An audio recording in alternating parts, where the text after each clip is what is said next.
Good evening. My name is Emily Campbell. I'm the principal at Heartland Elementary, and welcome to our Readers Are Leaders program tonight. This is a new event for us this evening.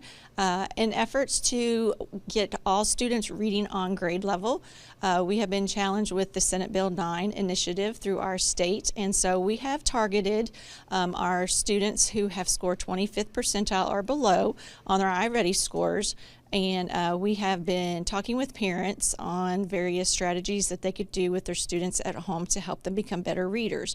So tonight we have invited those families in. We have about 25, 26 families that are attending tonight, and we will be serving them a spaghetti dinner.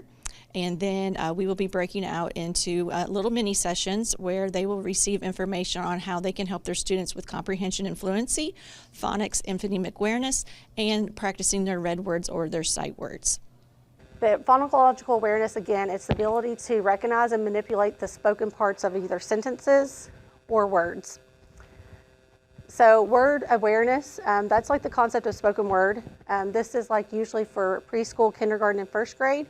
That's where if you say, Joey likes cake, the kids can actually know that Joey likes cake and that there are 3 words in a sentence, which then will move us into being able to rhyme. Rhyme recognition is being able to know, does a word rhyme? Cat, hat, yes. Bear, chair, no. And just having the kids be able to say that. Rhyme completion, that is where we like to say a rhyme and the kids have to finish the rhyme. Then you go into rhyme production, and that's where I say a word and the kids have to give a word back to us. And then you go to syllable awareness, and that's where we move from breaking up our language into words into syllables. And this is where we will use syllables also with phonics later on. That's why the two connect. So syllable awareness is where you can clap out syllables. They usually start that in kindergarten and first. They then can count syllables, and then they blend the syllables. Phonological awareness, we have onset and rhyme.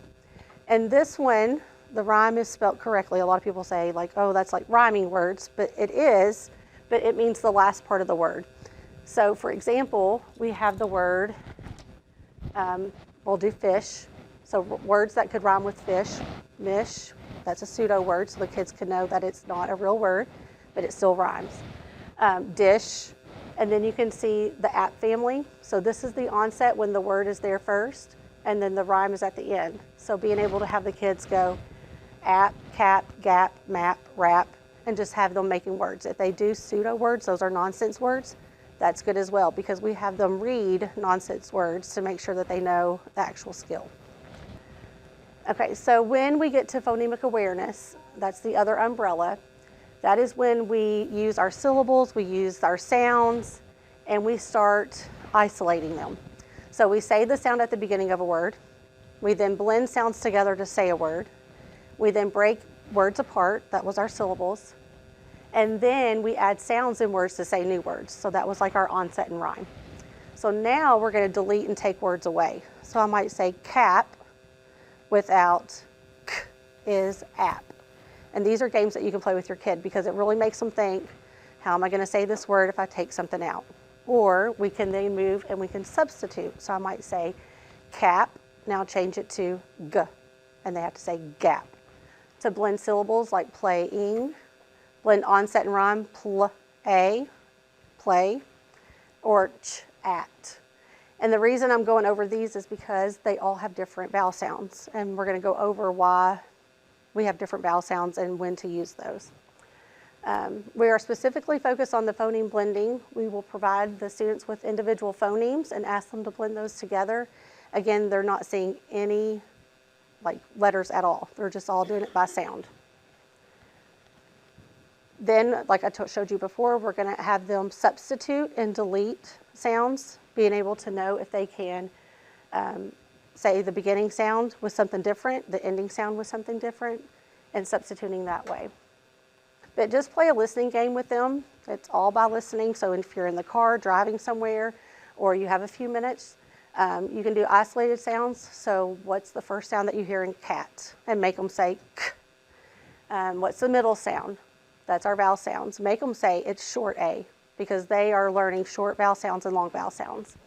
What's the middle sound? What's the last sound?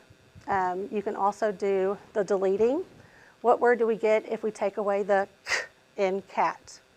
They should be able to say at. I'm not going to go over all of them because they're all up here, but just knowing that these little simple sound games are things that you can do in the car.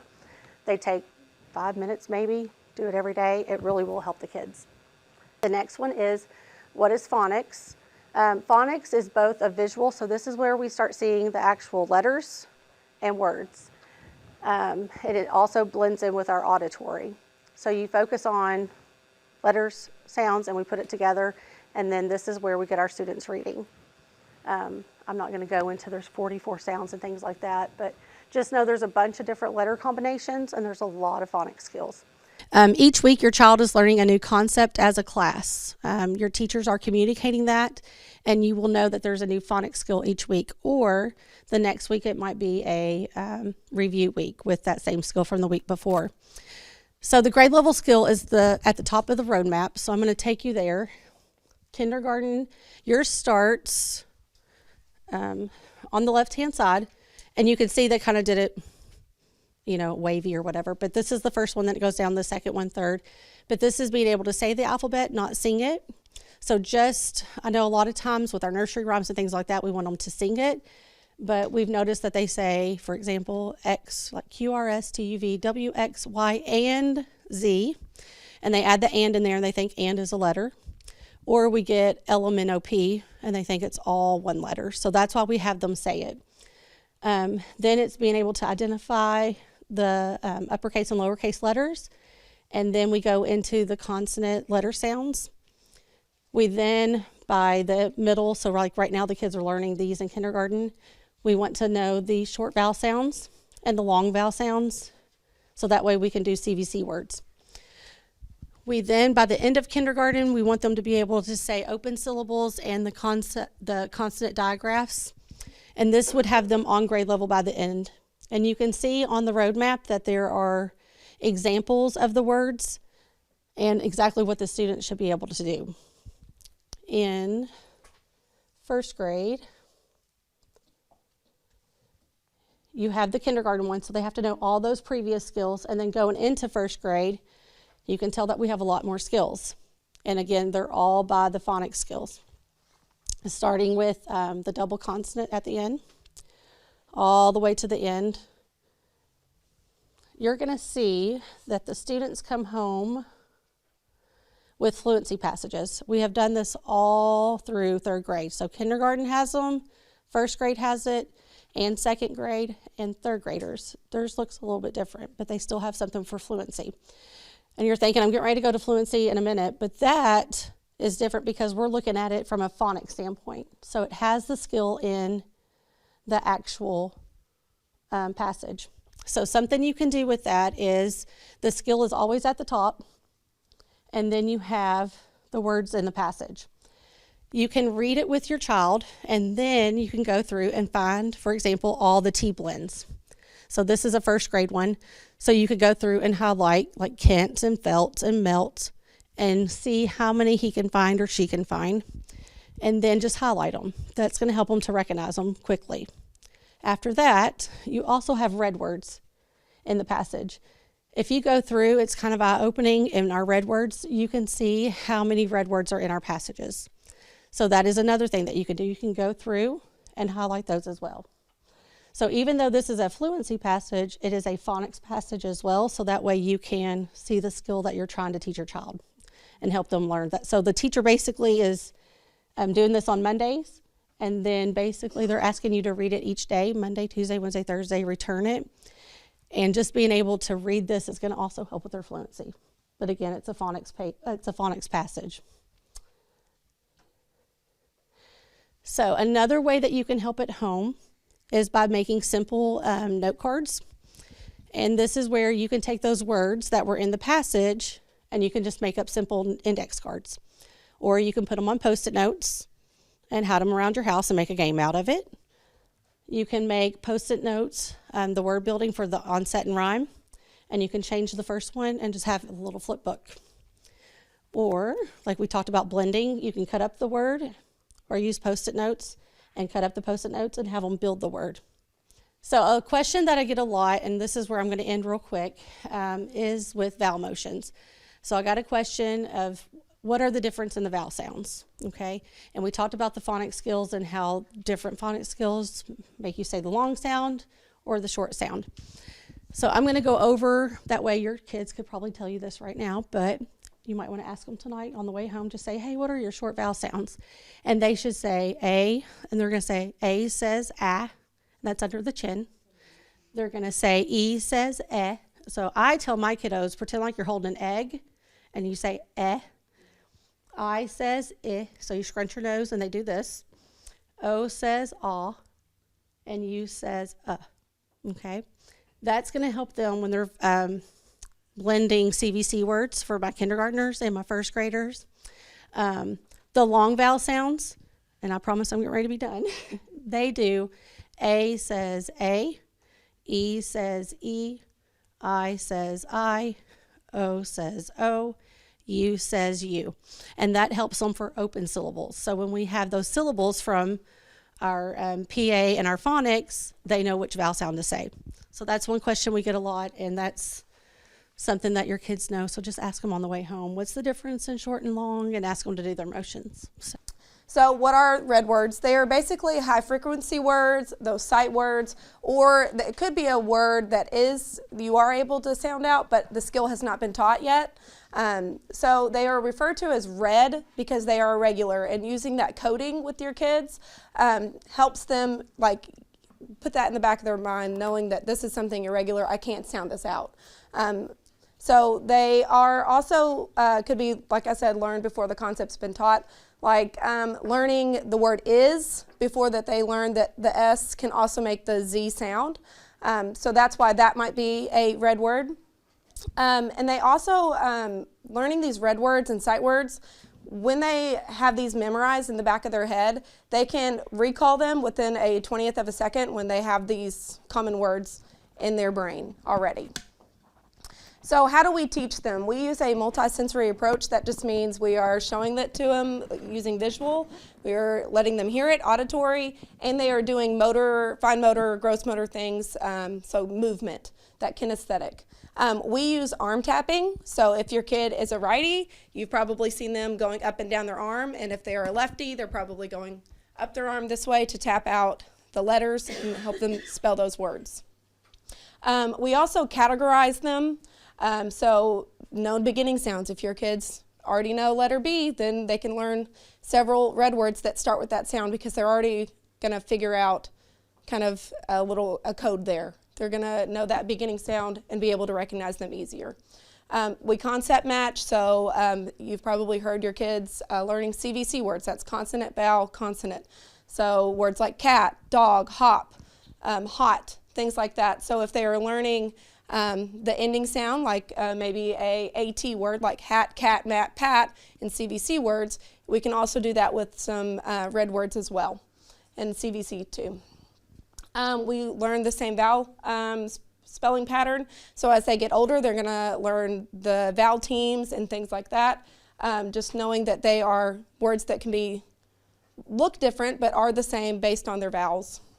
We're doing different things to make red words and learning them exciting. So we do everything that Ms. Mitchell said, but we also try to incorporate new activities and strategies that will help them learn. One thing that my first graders really love to do is sing this song. So it goes like, there was a red word of the week, and love is our red word. L-O-V-E, L-O-V-E, L-O-V-E, and love was our red word.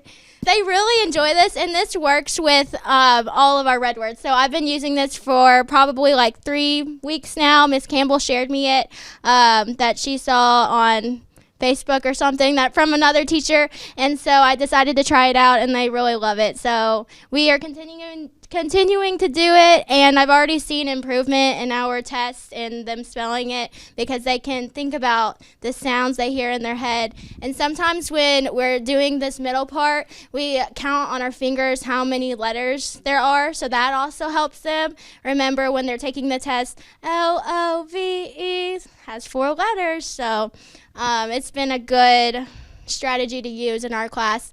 We also use, I tried this, just incorporating them in the classroom and trying to make it more hands-on. So I take just whiteboards, and you could do this at home with flashcards and write each letter on a flashcard, and then I have some kids, students volunteer, and then they come up to the room and they can look at it at first and they say P-E-O-P-L-E, and then they turn around and don't look at it and then try to spell P-E-O-P-L-E, and they normally do it. And then those people who are up there, they hold it up when they say the letter, so they really enjoy that too.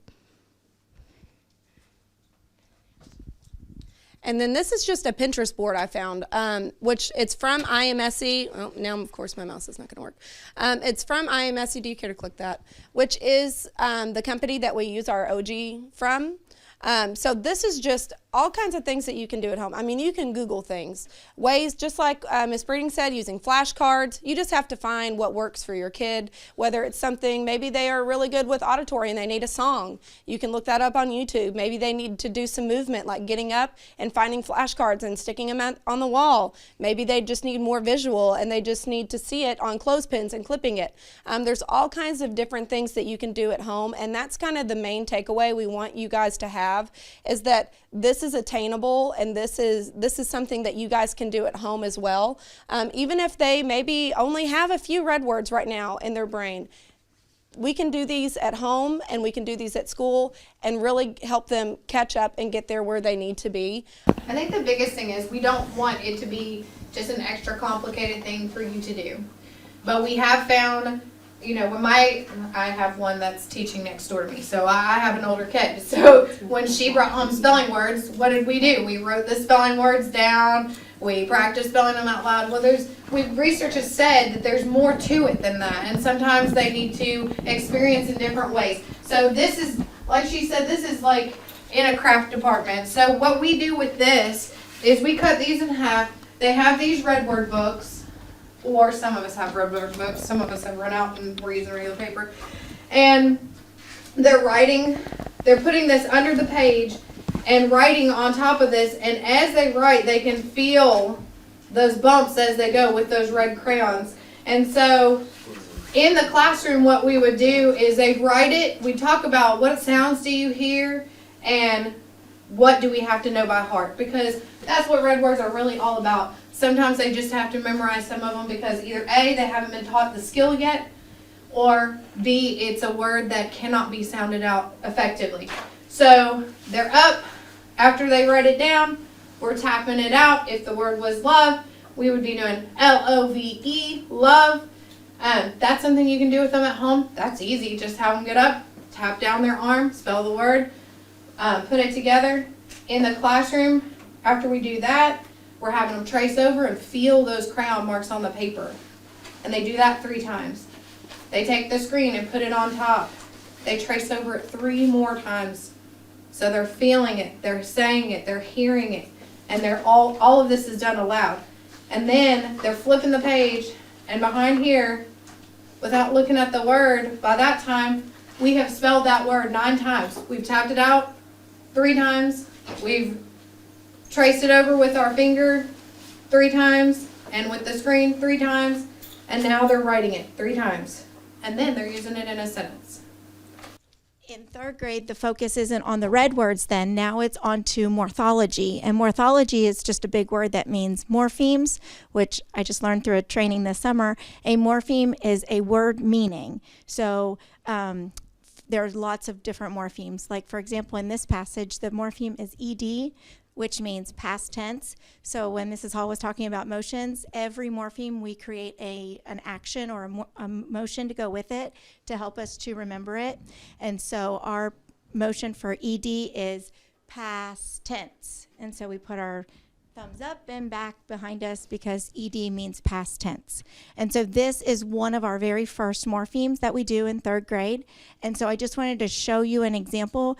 If your child is ready and knows how to read those words, they have all of those red words highlighted in red are the words. And I also have a word wall of all 158 words. So I'm not able to, we don't have time, like we've been saying, I don't have time to go back to kindergarten words. They're on my word wall, and they can use the word wall to help spell and help write the words. But by third grade, we're moving on to this, which does help them learn the word parts and the word meanings, and it helps with vocabulary and all of the things.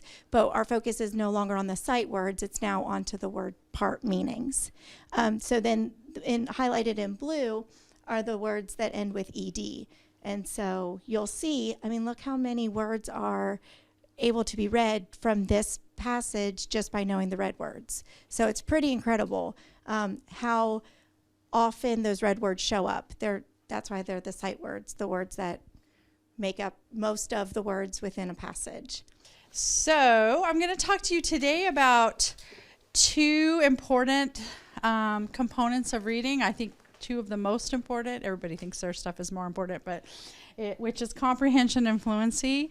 So all of the labor that goes on in kindergarten and first grade, learning how to sound out words and put phonemes together, all ends in making meaning from the text. So once they start to blend and get those words going, and they've memorized their high frequency words or those red words, they want to make meaning of the text. That's the goal, is that when your child reads a piece of text, they take something away from it. And sometimes it's a story, and sometimes it might be an article. You want them as an adult to be able to read a piece of literature or a news article and ascertain if there's bias in it, or form their own opinions about what they're reading and know if they're reading something that is true or false. So that's the ultimate goal. So think of them as future adults, and you'll get where I'm coming from. So today I'm going to talk to you about what these things are, and then what you can do at home. Okay, and one of them is going to surprise you, because you can do comprehension even without a piece of text. Okay, so comprehension is the ability to draw meaning from text or understand the text. When they're little bitty and they're not reading yet, you can still practice these skills through conversation. So these will be the memories that you make with your child, okay? So at the dinner table or in the car on the way home, there is nothing wrong with asking these type of questions about their day at school. How many of you have asked your child, what did you do today at school? And they've said nothing. I know. My children used to say that too, and I was like, hey, I was there. You did something, right? So what we want them to ultimately do in school, obviously, is to get the big idea, or what we call the main idea, out of a text. We want them to be able to interpret text and tell us what the author was intending. These are high-level skills. So how are they going to get that if they haven't rehearsed that or practiced that in conversation, is my point. So you can have these conversations about topics that they're interested in.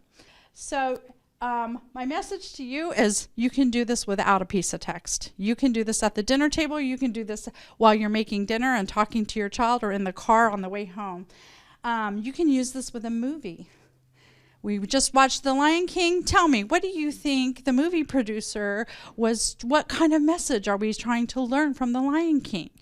They might not be able to do it at first, but you can model that with them and say, well, did you notice that everything came full circle, and the song was the circle of life? So you can have those conversations. You can review your child's day. You can use something that you have at the house, a recipe. I'm going to make cookies right now, or I'm going to make spaghetti for dinner. What do you think I need to do first? What do you think I need to do next? And that is all a skill that they will have to do in a piece of text at school. Okay? If you do have a book, do a picture walk with them. If you don't have a lot of time, let's look at the pictures and tell me what you think this story is about. Now, sometimes they already know, but that's great. Let them retell it to you. That's a great skill. Fluency. Now, I'm going to tell you the only way to do fluency is to have a piece of text, okay? So this is a skill that you do need to have a piece of text, and it's preferable that they have an easy piece of text, something that they've already mastered, okay? So it might be hard at first to find that, so you can even start with a strip of words that they know, okay? If they've mastered 5 words, then put those on a piece of paper at home and have them practice them over and over, because the point is that you want it to be automatic. You want to get them to where it's automatic. Those are red words. You were just somewhere in here, you were in a red word session, so you can use your red words to build fluency. You can write a sentence with their vocabulary word from the teacher, and they can read that in a timed setting. So I would set my timer, or you could have them read on FaceTime to their grandparent or to an aunt or an uncle or a relative, and just give them that rehearsal, make it fun. Okay, so what is it? It's the ability to balance speed and accuracy and expression when they're reading. So we want to get them away from reading word by word, and we want them to be able to sound like the reporter on WDRB. Okay, we want them to be able to fluently read this, and if they rehearse it and practice it, just like if they practice soccer or they practice the piano or they practice riding their bike, rehearsal makes them a better reader. So you want them to do it, but do it in little bits. Don't say go to your room and read for 20 minutes. Have them read at the counter while you're making dinner, and turn on your timer on your phone and say, I want you to do 60 seconds of reading out loud. And you're listening to them while they read, and say, oh, that's really good. Like, you think you could read a few more words? Okay, so use easy text, practice, practice, practice. Let them do it on a smartphone. Or you read one line, I read the next line. You read one line, I read the next line. If you can't do it, have brother do it. Get the idea? Or get sister to do it. Or an aunt. Just as long. Read to your stuffed animal right now while I'm stirring up the spaghetti sauce. Okay, thank you. You know, have them use a radio voice, have them use Donald Duck's voice, have them use Mickey Mouse's voice. It's fun for them, but you have to make it fun. If you just say, go to the corner and read, or go to your room and read, they're not going to read. Thank you so much for coming tonight. By the way, I'm Eric Mitchell. I'm the assistant principal, just in case you didn't know. Again, we're so thankful to have you here. It shows a lot that you are here tonight, that you are committed, and that you took the time and the effort to be here tonight. So we really appreciate that. We hope that you are able to leave with some great strategies to either engage with your students with their reading, or get them interested in reading as well. There are some things before you leave tonight in these tote bags, so please take one of those with you. They have some books in there, so you can read those, obviously, with your kids at home. Come on in. Yeah, you're good. Again, it takes everybody in this room to help all these kids succeed. And again, we can't thank you enough for being here and taking that time, because truly it is a joint effort. We can't do this by ourselves. You can't do it by yourselves. To get our kids where we want them to be as successful as possible, it takes everyone in this room being committed and doing what we can. So again, we really appreciate your time and your effort in being here. One of the other things too, we've been focusing a lot, you may see this, whether it's on Bloom's or Facebook or whatever, is attendance. That's something that you're probably going to hear some more about along the way too. Again, having these kids here tonight's a big step. So that's we're very thankful that you have them here. But again, that's something we're committed to, especially as we've noted in November and December, things get a little bit rougher for our attendance here historically. So again, you may see some things, whether it's related to how to stay healthy during these times of the year, or maybe some incentives on our part to try to get people excited to continue coming as we have Thanksgiving breaks and winter breaks and all those kind of things up ahead of us. So again, can't thank you enough for being here tonight. I hope you got some great things out of it. Yeah, thank you. Appreciate it.